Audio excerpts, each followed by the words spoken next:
As I locked my apartment door, my eyes wandered down the hall, only to spot Mrs. Henderson standing in her doorway.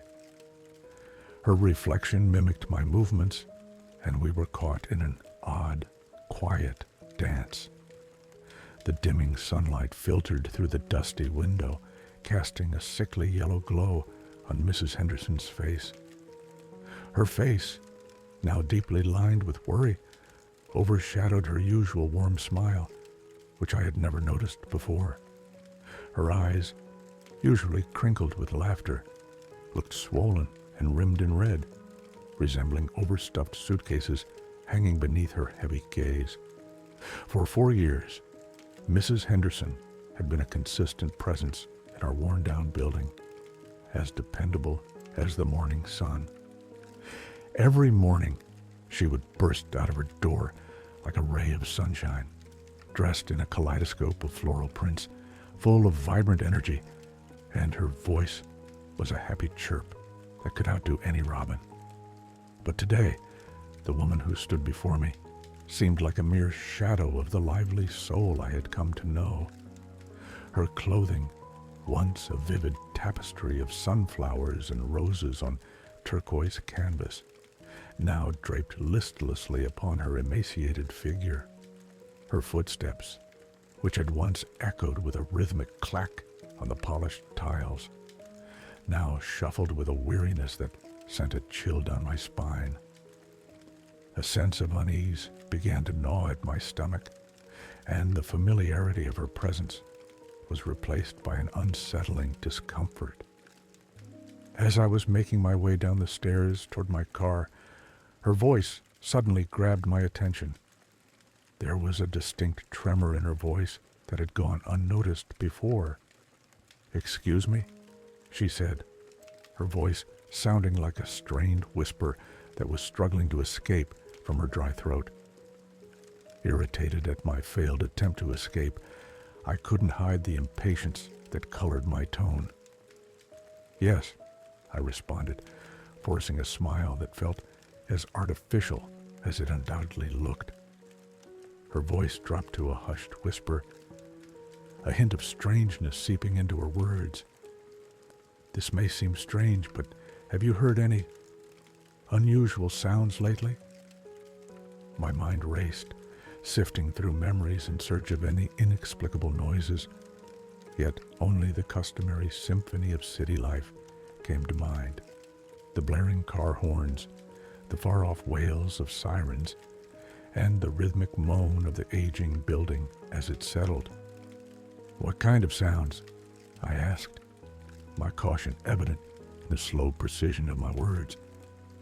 "The clicking," she answered, her voice dropping further, a tremor shaking her words. I shook my head from left to right. "No, ma'am, I haven't," I said, the words sounding empty even to my ears. As she shuffled down the hallway, a sigh escaped her lips, seeming to drain the last vestiges of her energy. The once vibrant floral print dress now hung limply, brushing softly against her legs, a stark contrast to her previously quick and purposeful stride. As she passed me, the familiar scent of lavender and mothballs trailed behind her, clinging to her like a memory long abandoned. I found myself rooted in place, the strangeness of the encounter weighing heavily upon my shoulders.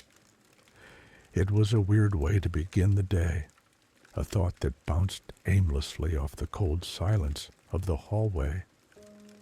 I paused for a moment, allowing the rhythmic click of her heels to dissolve into the distance before I began my descent down the stairs.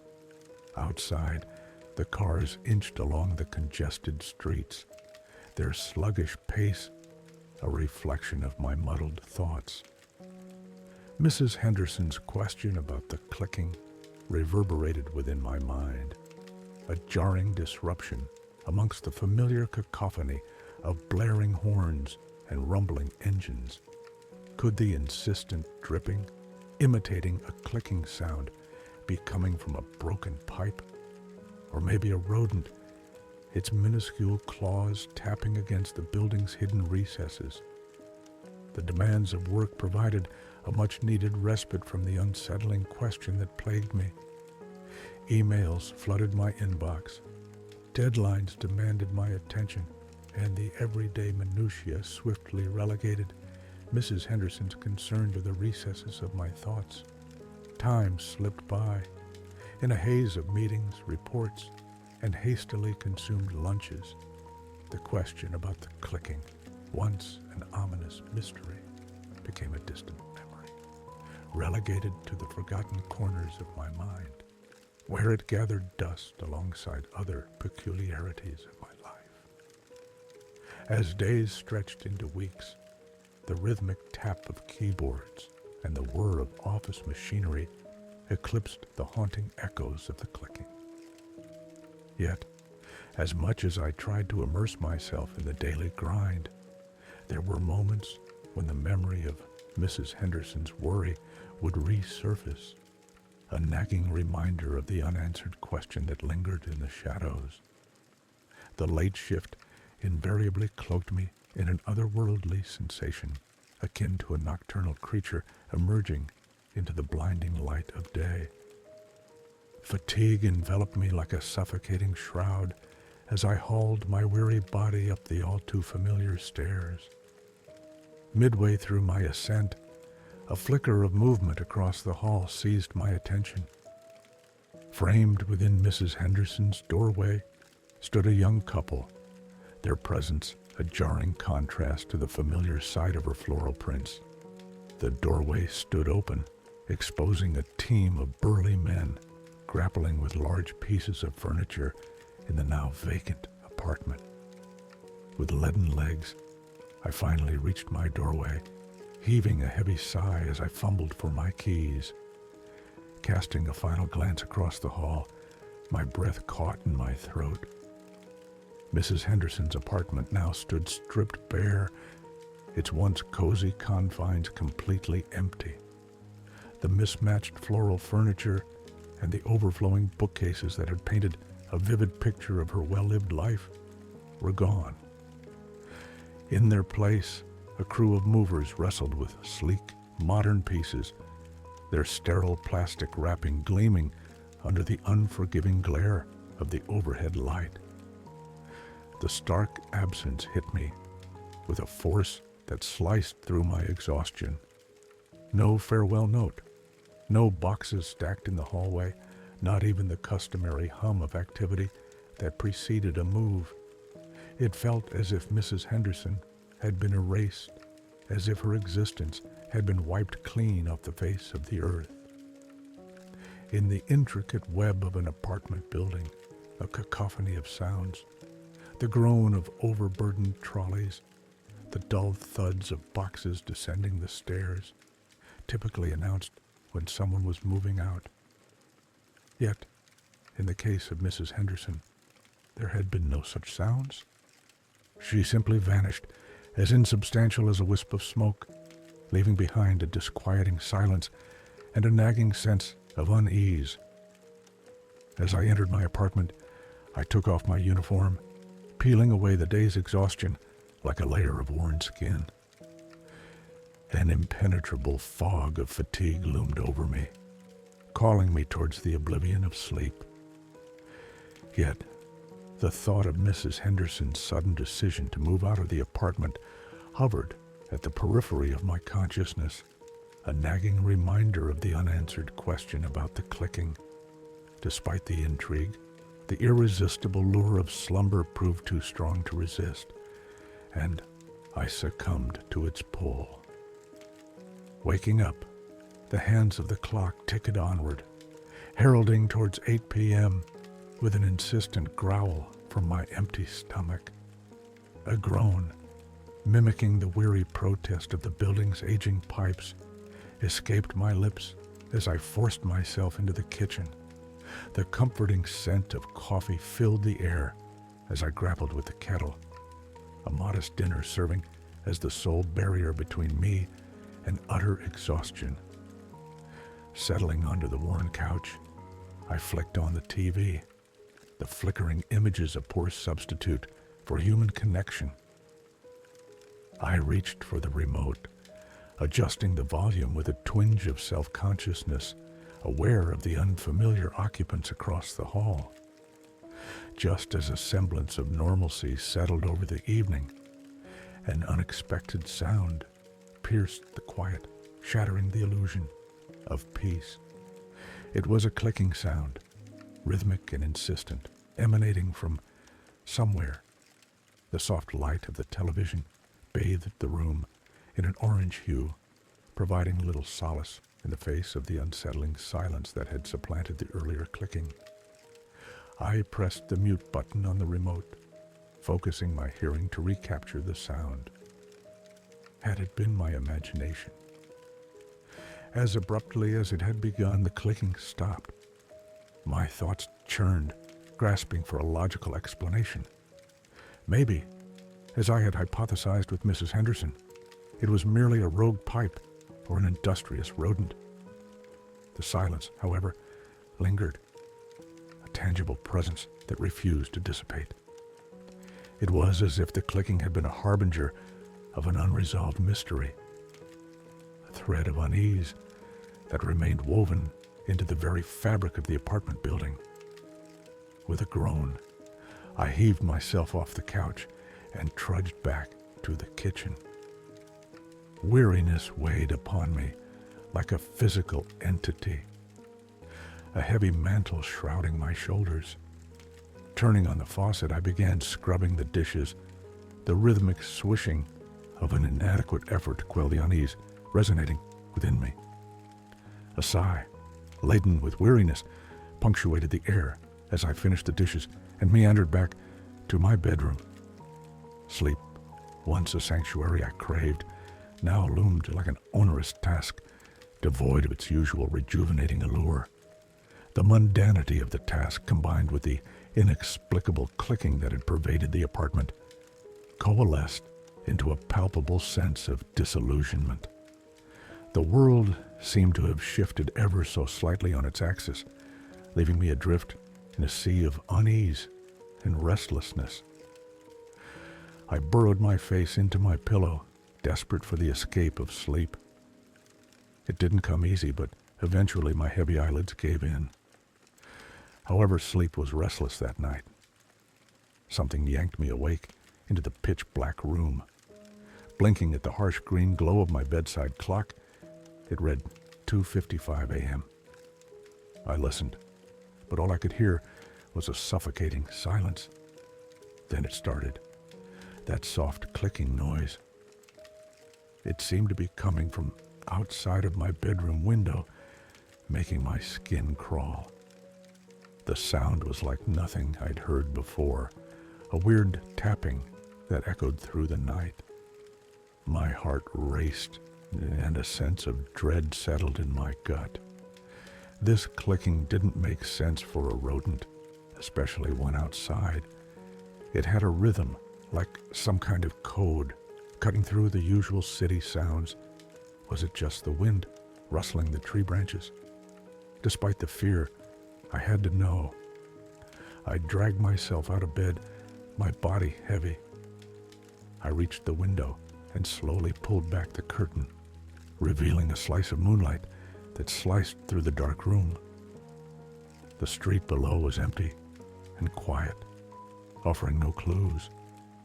Across the way, the woods loomed like a dark void against the horizon. For a moment, all I could hear was the usual city sounds. Then, the clicking started again, sharp and insistent. This time, I saw where it was coming from, but I was surprised I hadn't noticed it earlier. There was a figure at the edge of the woods, barely visible in the shadows. It looked like a man, but something about it was off. My heart pounded in my chest, each beat matching the relentless clicking. Fear caught in my throat, making it hard to breathe. In the dim moonlight, the figure didn't move, but it radiated a sense of danger. Click, click, click, click. 4 quick clicks pierced the silence, coming from the figure across the street with a bizarre rhythmic beat. My hand scrambled on the nightstand for my glasses. Without them, the figure was just a blurry shape, a mix of shadow and moonlight. Finally, I found them and shoved them into my face. Everything came into focus, but it didn't make me feel any better. The figure was still as a statue now. The clicking was replaced by an eerie silence. It was bald, its head a smooth, glistening dome devoid of hair or even eyebrows. Its skin stretched taut over its skeletal frame with an unnatural grayish hue, like aged putty left to bake under a merciless sun. Suddenly, the clicking started again, making me gasp. But this time, it was even worse. 3 slits appeared on the figure's neck, like a zipper being opened. They opened and closed with each click. The clicks were accompanied by a disgusting gurgling noise that sounded like seagulls choking, but the sound was distorted and metallic. The slits on its neck pulsed in a disgusting rhythm. I couldn't move, caught between the need to watch and the fear that froze me in place. I observed as the figure persisted in its symphony of clicks and gasps, its gills on the neck opening and closing in a grotesque rhythm. Abruptly, the steady clicking stopped, and a rush of adrenaline coursed through me. In the distance, the headlights of a city bus sliced through the darkness, briefly illuminating the street across the way. Against the backdrop of the woods, the figure stood exposed in the stark glare of the headlights, its gills pulsating in the transient light. But as quickly as it had arrived, the bus rumbled past, casting the scene back into shadow. My breath caught in my throat. The figure had vanished, leaving no trace, as if consumed by the same darkness from which it had come from. I stood frozen, a statue chiseled from raw terror. My mind raced, grasping for logical explanations. Could it have been some sort of prank, a hallucination born from a lack of sleep? Yet, the clicking, the grotesque figure, it all felt undeniably real, resonating with a horrifying truth that echoed Mrs. Henderson's question and her sudden leave from the apartment. Terror weighed upon my chest, suffocating and oppressive. With trembling hands, I drew the curtains shut, the thin fabric a feeble shield against the unseen threat outside. I crawled under the covers, seeking a sanctuary that proved elusive. Sleep evaded me, replaced by a paralyzing dread that stretched through the solitary hours of the night. Every creak of the building, every gust of wind outside my window sent chills down my spine. I was left to contend the lingering remnants of fear as the night stretched on, endless and unrelenting. The clicking, an ominous harbinger of an inexplicable presence, haunted my thoughts, weaving itself into the fabric of my reality. The mysterious figure, its existence as elusive as the darkness it vanished into, lingered in my mind, a disquieting specter that refused to be banished. As the first faint traces of dawn crept through the cracks in the curtains, the feeble light of the sun offered little solace. It signaled the impending daybreak. With a deep breath, I pushed the constricting covers, the fluorescent glow of my room jarring to my exhausted eyes. Despite my hunger, I had no interest in staying in my apartment. The overpowering urge to escape became the top priority, and the thought of the approaching workday seemed like a welcome invitation. As I dragged myself out the door, each movement was an acknowledgement of the disturbed night I had endured. I was stepping out into a new day, yet the uninvited specter of the uncanny figure persisted, an enigma refusing to be dispelled by the light of day. A lingering fear mingled with a strange, unresolved curiosity as I braced myself for the day ahead. The day at work was a relentless struggle against exhaustion, my eyelids drooping like battle-worn soldiers, persistently begging for respite. Each time I attempted to focus on the intricate report before me, a flicker at the edge of my vision would pull me back into the chilling recollection of the previous night. The figure materialized in my mind, its ashen skin and hairless head an eerie echo of the nightmare. The incessant clicking filled my ears, a horrifying accompaniment to the grotesque dance of the 3 pulsating pores on its neck. Terror seized me, anchoring me to my seat.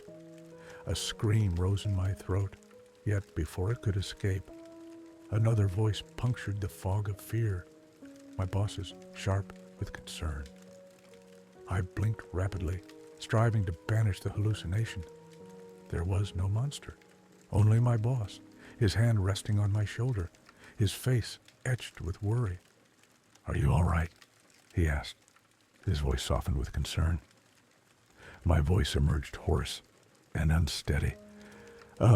Sorry, you startled me." His gaze roamed over my disheveled appearance. "You look like you haven't slept a wink. Why don't you take the day off?" Relief cascaded over me, and I managed a mumbled word of gratitude as I practically crawled from my chair and stumbled toward my car. As I arrived at my apartment complex, the memory of the creature resurfaced, vivid and horrifying. A bitter sense of dread settled within me. It had not been a hallucination, but a terrifying reality that I had witnessed. I stumbled up the stairs, each step matching my panicked thoughts. Am I going crazy? The question repeated in my head, drowning out any peace. I had turned on the TV to distract myself, but the sitcom didn't help much against the worry eating at me. I put a frozen dinner in the microwave and collapsed onto the couch, staring at the TV until exhaustion took over. A sudden noise woke me up. The TV turned to static. Disoriented, I noticed a sharp clicking noise cutting through the static. I recognized the noise. It was much louder this time, louder than it's ever been. The clicking seemed to be approaching from below, making its way up the stairs. Fear filled me. I ran to the front door of my apartment, desperate to escape. But then I remembered. The stairs were the only way down, and that's where the clicking was coming from. I was trapped, and the clicking was getting louder, closer to my door. Fear and confusion took over as I realized that the terror I'd seen in the woods was now on my doorstep. Panic clenched my gut. With no escape, I dashed to my bedroom. I slammed the door and fumbled with the lock. My heart pounded as I scrambled to call 911. Before I could dial, another sound stopped me. Several soft clicks, followed by the creak of my front door opening. I gasped. I froze, holding my breath. The thing didn't need my fear to find me. The clicking grew louder, closer, coming from right outside my bedroom door. A strangled gasp escaped my lips. I held my breath, a statue carved from pure terror. The clicking grew louder and closer, emanating from right outside my bedroom door. With a sickening crunch, the doorknob turned. My blood ran cold. This thing somehow unlocked my door from the outside. Locks were no obstacle, their purpose useless. I watched in paralyzed horror as the door creaked open, revealing the full, grotesque form of the creature. It was a skeletal horror. Its emaciated frame barely covered by a thin veneer of grayish skin, stretched taut over its bones. Any semblance of humanity was absent, replaced by a collection of grotesque features. Where a nose should have been, there was only a smooth, concave indentation. Eyebrows and hair were entirely absent. The skull, a smooth dome, Its eyes were sunken pits of darkness. They seemed to pierce through me, a bottomless abyss that devoured my sanity whole. The creature tilted its head, the rhythmic clicking emanating from a trio of pulsating fleshy sacs on its neck. A putrid stench, like decaying flesh and stagnant water, assaulted my nostrils. It was then, face to face with this thing, that I realized the true weight of my situation. I shrank back in revulsion, my breath rasping in my throat. The creature remained unnervingly still in the doorway, its dark eyes locked on me with an intensity that stole my breath. The clicking became a maddening metronome, each pulse hammering a beat of pure terror against my sanity. Its mere presence reeked of an unimaginable evil, an entity that defied all logic and scientific explanation. As my eyes desperately adjusted to the dim light, the grotesque details of its skeletal form sharpened into horrifying focus. Shallow cheeks sucked inward, highlighting the sharp angles of its skull. Its jaw protruded like a grotesque underbite, and its elongated fingers, tipped with wickedly curved, blackened nails, seemed poised to tear me limb from limb. The grayish skin, devoid of any reflection, seemed to absorb the light itself, creating an unsettling aura of darkness around it. Then, in a heartbeat, the thing surged forward in a blur of sickening speed, its movement defying the natural constraints of physics. It didn't run, walk, or jump. It simply flowed, its elongated limbs thrashing like a monstrous spider as it propelled itself toward me. Its grotesque embrace hung in the air, a promise of agonizing torture. The clicking reached a deafening crescendo, a pneumatic assault that reverberated through my skull like a jackhammer on high.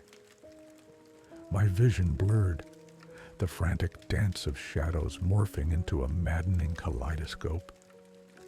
My brain, overwhelmed by the relentless assault, screamed for any reprieve. The creature's mouth stretched open at a grotesquely wide angle, and instead of the teeth, rows upon rows of fleshy, gill-like protrusions lined its mouth.